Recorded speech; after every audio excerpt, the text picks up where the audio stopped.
the Antichrist to come and take the world for Lucifer.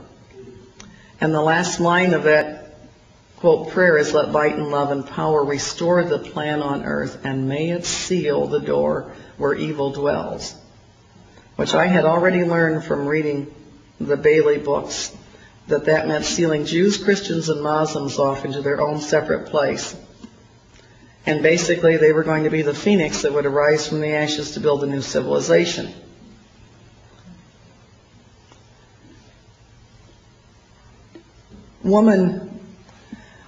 Delegates came back. The crowd was starting to thin out. It was getting close to 11 o'clock at night. He'd started at 6 p.m. at night. I guess folks had to go to work.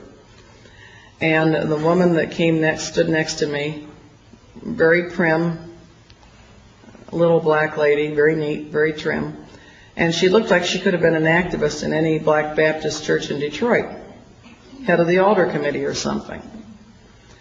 And I turned to her as gently as I could, and I said, I hope it does not offend you, but I will not be reciting the great invocation with you. I will say my own prayer.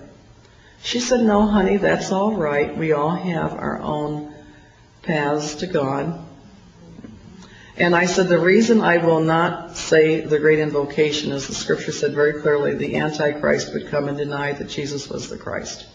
I said, Benjamin Creme has denied it fervently all evening on behalf of this Maitreya character. And the woman said, there's been many Christs. I said, there's been one.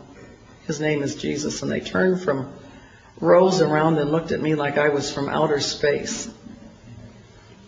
This is the church that the same area where Marianne Williamson later went to become guru and head of a large Michigan Unity church, and many of the same people were in attendance. And this was the Palmer Park church. She took the Warren church.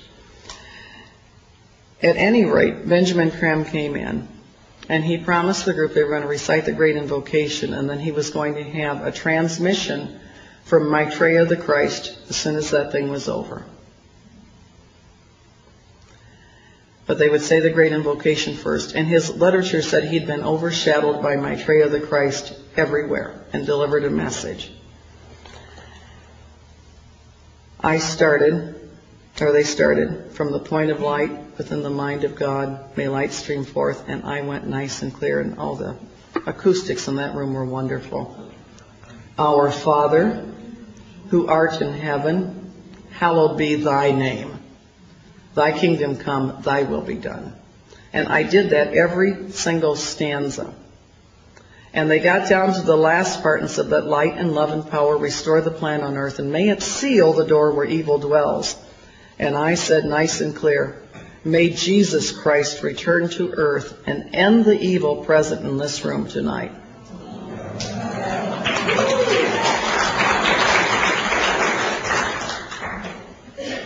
Well, the funniest thing happened, or may I say it didn't happen, and this was the spookiest thing of the whole evening. Benjamin Creme waited and waited and waited. It was clear he was not faking it. He was waiting for something to happen that never happened. This thing did not come and overshadow him. He dismissed the crowd and said, that will be all.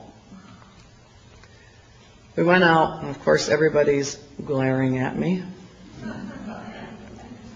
And Dan Butts, the one who was the master of ceremonies for the evening, glared at me. And another one said something sharp to me in Dan Butts' presence.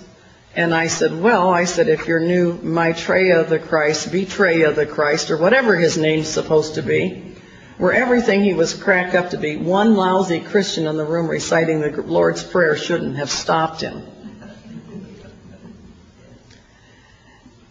And we honestly thought things were going to happen. They were running ads in their magazines. They were publishing books. They really thought they were going to carry it off. And their magazines had ads, expect the Christ in the spring of 1982. And they thought things were going to happen on the day of the syzygy, March the 10th, 1982. And it was weather-wise, it was a disastrous day for the Detroit area. I drove my son to school. and we went through some floods to get there. And he read me an article from the Detroit Free Press by a reporter I had noticed had written many pro-New Age articles. In fact, the day after Benjamin Krem spoke, there were headlines in the Free Press with the same Dan Butts picture, hand in hand through the New Age. And she said, "Zoom, not doom." And she said this syzygy was a great thing. It meant maybe even a new Messiah was on his way.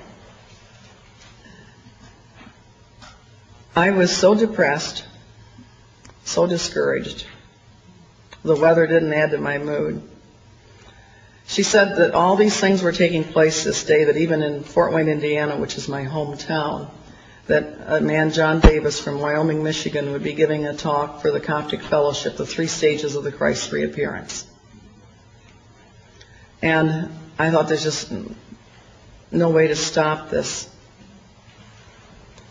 And I looked at that paper all day, and finally that afternoon, I picked up the phone. I don't know why. I picked up the phone and I called the Detroit Free Press.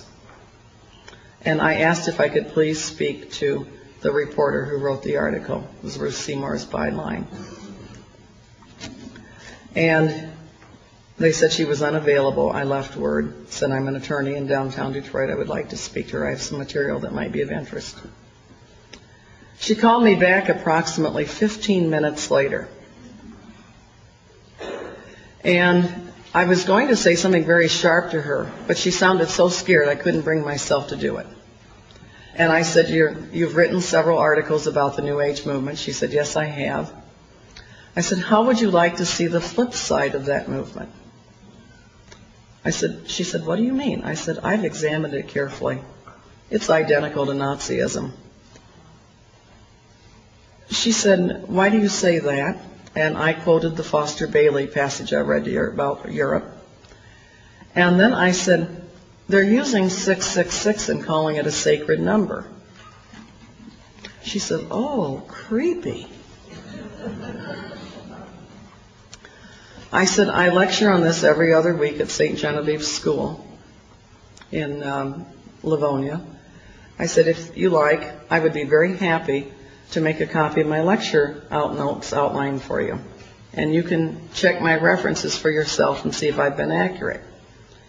She said, "No, if it's all right with you, I would like to come over to your office right now and look at your materials." I said, "Fine." And she came in. She looked like one of the original flower children left over from the 60s. And I'm not saying that to put her down. And we started going through them, and she went, "Wow, wow." She was noticing things I wasn't noticing. And she said, "Look at this, look at this." And she finally said, "Why did you decide to call me today?" I said, "I really don't know." She said, "You must," she said, "knowing what you know about this," she said, "you had to have been only angry at my past work." I said, "Yes." She said, "I'll bet you thought of writing letters to my editors." In fact, I and every other attorney in the office, both Christian and Jewish, were going to write those letters. Several times we'd thought about a writing campaign, a serious writing campaign. She said, "I'll bet you thought of writing letters to my editor." And I said, "Yes, I thought of it." She said, "Well, it's a good thing you didn't. I wouldn't have listened." And then she persisted some more. She said, "What made you decide to call me today?" And I finally said, "Ruth, I really can't explain it." I said, "But I was looking at your article, and all at once I felt it very important that I talk to you immediately." She said, "You don't know it," but she said, 15 minutes before you called, I went to the ladies' lounge of the Free Press. She said, and I knelt down on my face, Eastern style. I probably called her around 3:15, and it was 3 o'clock that they were going to go do their group, whatever, meditations to invoke the Christ that day. She said, I got down on my face, flat on my face, Eastern style, and I was going to pray to Buddha. She said, all at once I changed my mind. I prayed to Jesus. She said, and I prayed that he would send me revelation. She said, look, now I have revelation. And she left my office a brand new Christian that night. And she then was determined that I should